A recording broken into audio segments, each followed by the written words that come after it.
En un país normal uno diría es imposible que un presidente haya dicho que el Tren de Aragua necesita amor y comprensión y que son sus amigos. Nunca en su sano juicio un presidente diría eso, pero sabemos cómo es el que tenemos y no nos extrañaría, máxime cuando luego en sus reuniones que hace con su cortico grupo que lo alefresta, allí confirma la versión. Entonces, ¿qué pasaría entonces en este escenario? Pues ya sabemos que el 27 de marzo de 2025 se reunió Kristi Noem, que es la secretaria de Seguridad Nacional de Estados Unidos de Donald Trump, para tratar los temas de obviamente narcotráfico, todo el tema de seguridad y lo que dijo lamentablemente este presidente nos pone en graves aprietos, sobre todo cuando están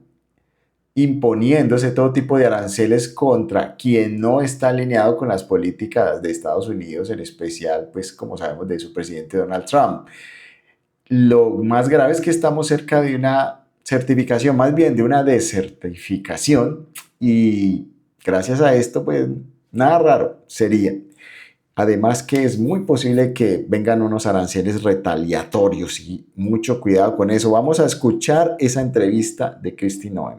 I visited also with Colombia and went to Mexico after I visited El Salvador, and those leaders of those countries are interested in helping the United States continue to gather information on these individuals and make sure that we're holding them accountable. I take it you are not welcome in Venezuela, at least not right now. No, Venezuela probably, I would say that even my visit to Colombia with the president there was contentious.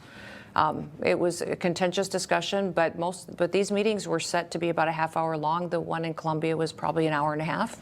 Started with him criticizing our government for about a half hour and talking about how TDA members were misunderstood. They were really just people that needed more love and more understanding. He talked about how some of the cartel members were his friends. And so I told him clearly that, listen, we will never legalize drugs in our country. Cartel members, if they are your friends, we will kill them. President Trump has going after these dangerous criminals, and there will be consequences for it. And if he really thought TDA members needed more love and understanding, I would send him all that he could handle, so that he could, love them more and see what he could do to rehabilitate these evil creatures. Can you give me sort of a thumbnail idea of what your day is? I mean, we see you on TV, we see you covering that, but there's so much more with national security than these gangs. I imagine that your day, like, what time do you get up? What time do you go to work? Or is there any sort of regular? And is there any regular day for you?